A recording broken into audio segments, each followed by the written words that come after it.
The crystal towers of New Kythera sparkled like diamonds against the black space, but today they were burning. Admiral Vextar pressed his long fingers against the viewing window of his command ship, watching another one of their beautiful colonies disappear in a cloud of silver dust. The void swarm was eating everything. "How many more worlds do we have left?" he asked his second-in-command, trying to keep his voice steady. 12. "Maybe 13 if we're lucky," came the grim reply. "Sir, they're adapting faster than we can build new weapons. Every time we think we've found something that works, they change."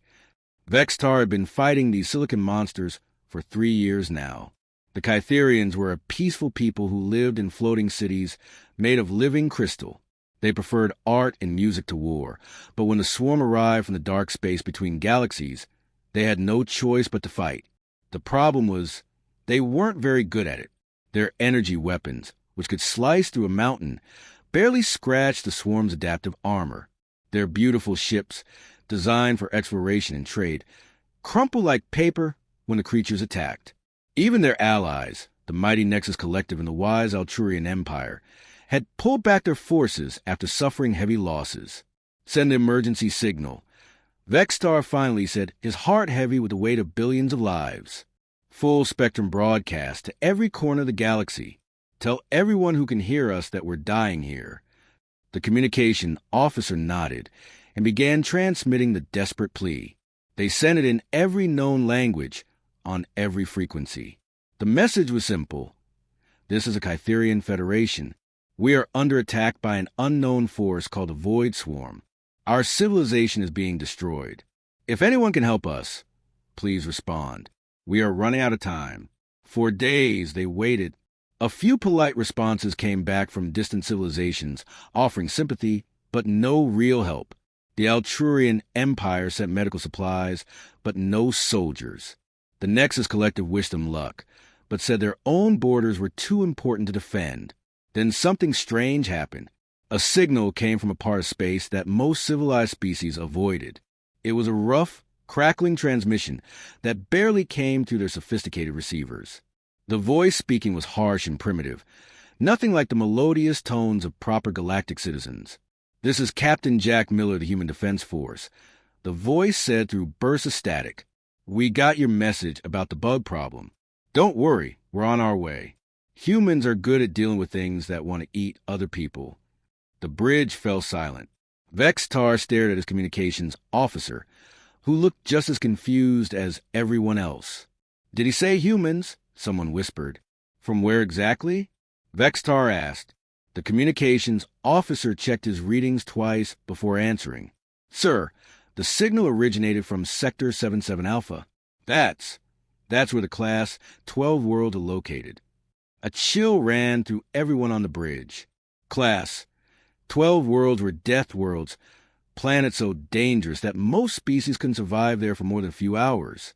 They were places where the weather tried to kill you, where the animals hunted in packs, where even the plants were poisonous. Normal civilized beings avoided them completely. "You mean to tell me," Vextar said slowly, "that our rescuers are coming from a world that would kill us just by landing on it?" "It appears so, sir." 3 days passed with no word from these mysterious humans. Vextar began to wonder if they had imagined the whole thing. Maybe the stress of watching his people die was making him hear things. Then the sensors started screaming. 12 ships dropping out of hyperspace, the sensor operator announced. Well, sir, they're not like anything in our databases." On the main screen, Vextar saw the strangest fleet he'd ever encountered. The ships looked like they'd been built in someone's garage. They were covered in patches and repairs, with weapons bolted on wherever there was space. Some were painted in bright colors. Others were just bare metal. They looked more like flying junkyards than proper military vessels. But they were here, when nobody else would come. When the greatest civilizations in the galaxy had turned their backs, these Deathworlders had answered the call. "Incoming transmission," the communications officer reported. The screen flickered, and suddenly they were looking at a human face. The creature had short hair, small eyes, and skin that looked like it had seen too much sun. When it smiled, it showed white teeth that looked designed for tearing meat. "Admiral Vextar, I presume?" Captain Miller said. Don't worry about the fancy introductions. We're here to solve your bug problem. Mind if we dock? We need to talk strategy, and trust me, you're going to want to hear what we have planned. Captain Jack Miller stepped to the airlock of the Kytherian flagship, and immediately Admiral Vextar understood why these creatures came from a death world. The human was built like a predator, with thick muscles and scars covering his arms. His companion, Commander Beth Davis, moved with the fluid grace of something that had spent its entire life avoiding death. Behind them walked Colonel Pete Thompson, whose eyes constantly scanned the room as if expecting an attack at any moment. "Nice ship," Miller said, looking around at the crystalline walls that sparkled with their own inner light. "Very pretty. Must be a pain to repair, though." Vextar found himself staring.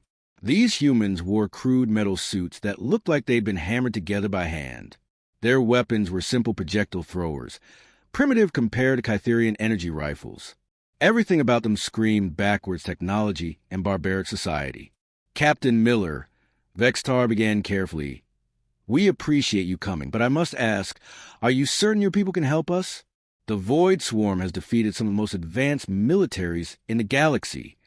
Miller laughed, and the sound sent chills down Vextar's spine. It wasn't the polite laughter of civilized beings. It was the sound a predator made when it found something amusing.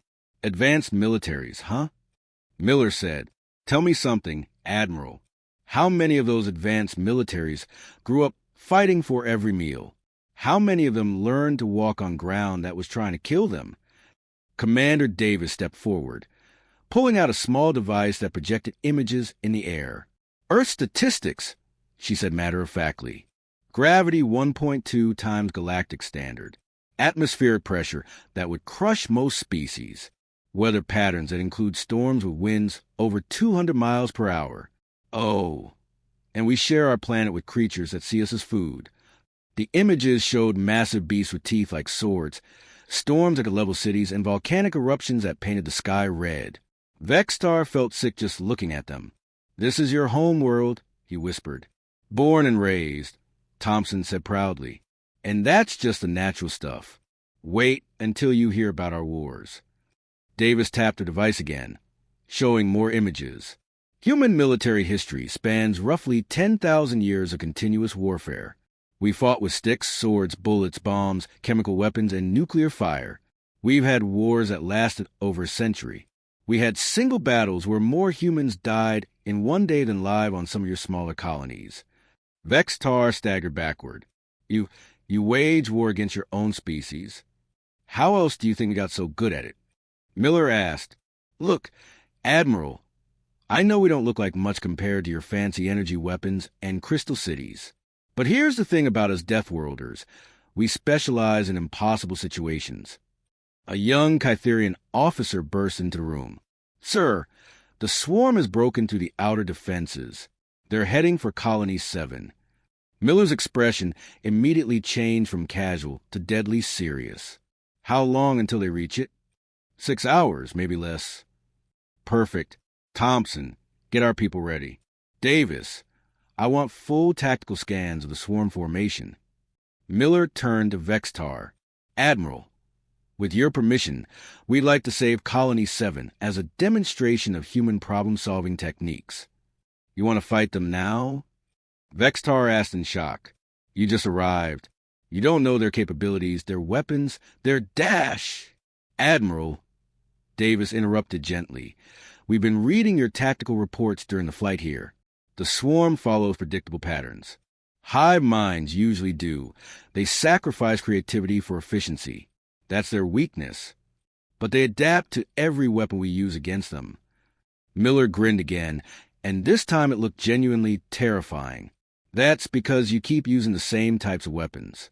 Energy-based, sophisticated, predictable. They've never faced a species that throws rocks really, really hard." "Rocks?" Thompson patted one of the crude weapons on his belt. "Kinetic impactors. Basically, we accelerate chunks of metal to incredible speeds and throw them at things we don't like. No energy signature to adapt to. No complex systems to counter. Just good old-fashioned physics.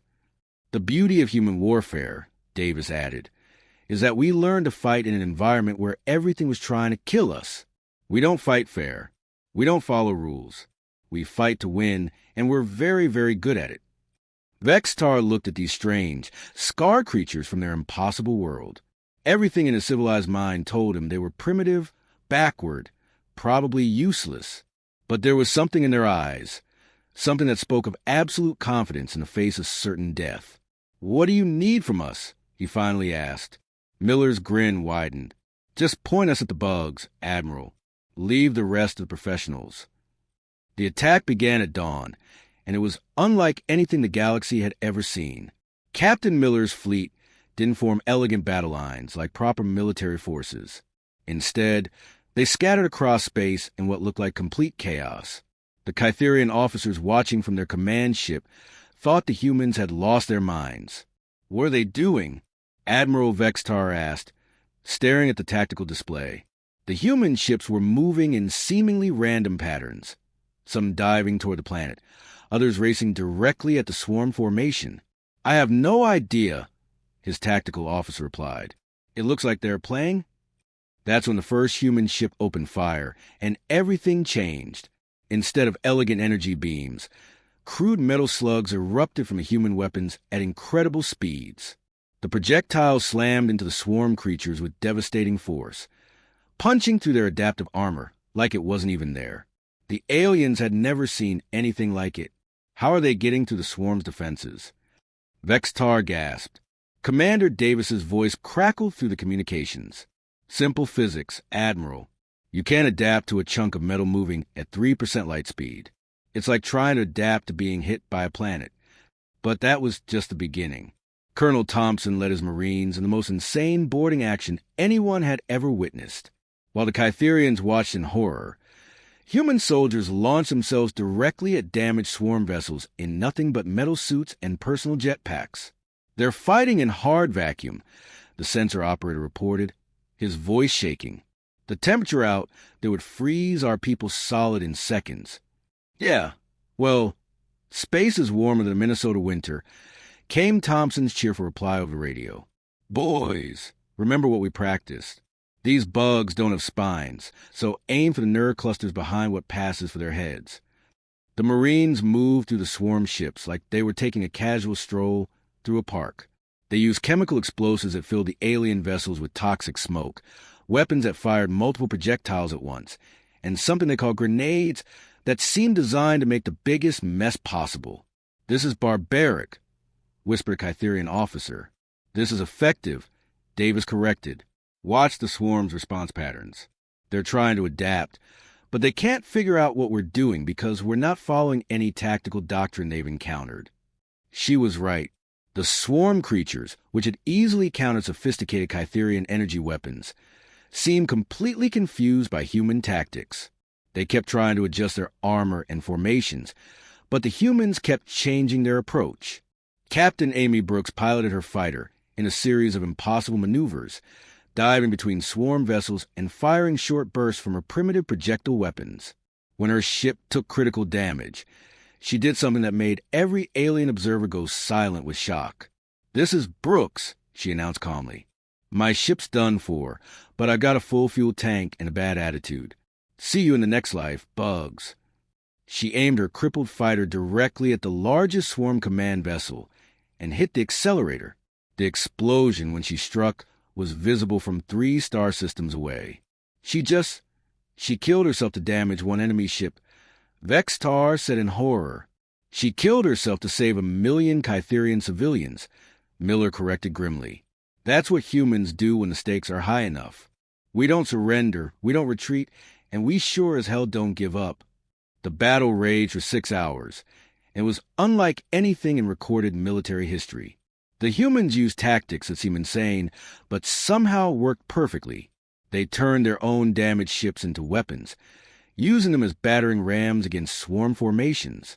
They deployed clouds of metal fragments that shredded anything that flew through them. They even used their waste heat as a weapon, venting superheated plasma to blind swarm sensors. Lieutenant Danny Hayes coordinated what he called aggressive negotiations with individual swarm creatures. This involved boarding their ships and explaining, through the use of explosives, why they should leave the system immediately. The thing about bugs, Hayes explained over the radio while setting charges on a swarm breeding ship, is they're really good at following patterns. But humans, we specialize in breaking patterns. As the day went on, something unprecedented happened. The swarm, which had never retreated from any battle, began pulling back. Their adaptive armor couldn't handle kinetic weapons. Their hive mind couldn't predict human tactics. Their superior numbers didn't matter when humans were willing to use their own ships as guided missiles. Admiral Davis reported as the last swarm vessels fled the system. Colony 7 is secure. Civilian casualties, 0. Enemy survivors, also 0. Vextar stared at the tactical display, showing the debris field where the mighty swarm fleet used to be. These crude, primitive Deathworlders had just accomplished what the most advanced civilizations in the galaxy couldn't do. How? He finally managed to ask. Miller's voice came through the speakers, tired but satisfied. Simple, Admiral. We fight like our world taught us to fight. Like everything in the universe is trying to kill us, and we're too stubborn to let it win. The victory at Colony 7 changed everything, but the war was far from over. The Void Swarm had thousands of ships scattered across Kytherian space, and they were learning from their defeat. Admiral Vextar watched the tactical displays with growing concern as swarm forces began adopting new formations, trying to counter human tactics. They're getting smarter, he told Captain Miller during their daily strategy meeting. Look at these patrol patterns. They're avoiding the direct confrontations where your kinetic weapons work best. Miller studied the holographic display, scratching his stubbled chin. Yeah, they're learning. But here's the thing about humans, Admiral. We're really good teachers, and we've got a lot more tricks to share. That's when Lieutenant Robert Hayes stepped forward with an idea that would change the entire course of the war. Hayes was young for a human military officer, but he had something that impressed even the battle-hardened veterans. He could think like the enemy. Sir, I've been studying the swarm's communication patterns, Hayes said, projecting his analysis for everyone to see. They're not just a hive mind. They're more like a network. If we can teach our allies to think like humans, we can turn this whole galaxy into one big resistance movement. Commander Davis raised an eyebrow. Explain. Hayes grinned with the kind of confidence that only humans seem to possess when facing impossible odds. Every species in this galaxy fights the same way. Clean, predictable, by-the-book tactics. The swarm adapted to that centuries ago. But what if we taught them to fight dirty? Within days, human advisors were scattered across a dozen worlds, teaching alien soldiers everything they knew about unconventional warfare. The results were both hilarious and terrifying. On the crystal world of Nexar Prime, the elegant Kytherian military learned how to turn their beautiful floating cities into weapons. Under the guidance of Sergeant Lisa Wong, they discovered that their architectural crystals could be resonated at specific frequencies to create devastating sonic weapons. Think of it like breaking a wine glass with your voice, Wong explained to a group of confused Etherian engineers. Except the wine glass is a swarm command ship, and your voice is a city-sized crystal formation. The first time they used this technique, the results exceeded everyone's expectations. An entire swarm battle group simply fell apart when the resonance frequencies tore their ships to pieces from the inside out. The Kytherians, who had spent centuries perfecting the art of crystal growing, suddenly realized they'd been building weapons all along without knowing it. On the gas giant Zephyr Station, the methane-breathing Zephyrians had always been pacifists. They lived in floating cities that processed atmospheric gases, never bothering anyone, never fighting anyone. Then Major Tom Bradley arrived with a simple question. What happens when you mix methane with oxygen really, really fast? The answer turned out to be spectacular explosions that could be seen from orbit. We're not asking you to become warriors, Bradley explained to the shocked Zephyrian Council. We're just asking you to get creative with your industrial equipment. Those atmospheric processors of yours, they're basically planet-sized flamethrowers waiting to happen. The Zephyrians were horrified by the suggestion, but when the swarm attacked their homeworld, they discovered that sometimes violence really was the only path to survival. The sight of peaceful gas processors turning into orbital bombardment platforms sent shockwaves through both the swarm and the galactic community. But the most surprising transformation happened with the Harmonians, a species so dedicated to peace that they didn't even have words for weapons or war. Captain Jennifer Clark was assigned to their world, and everyone expected it to be a waste of time. Clark had other ideas.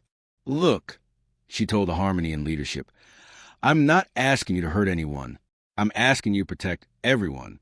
There's a difference." She taught them about defensive strategies, about using their advanced shielding technology in new ways, about turning their peaceful nature into a psychological weapon. The Harmonians discovered that their empathic abilities, which they'd always used for healing and communication, could also be used to project fear and confusion into hive mind networks. "It's like being a counselor in reverse," Clark explained. "Instead of helping someone work through their problems, you're giving them new problems to work through.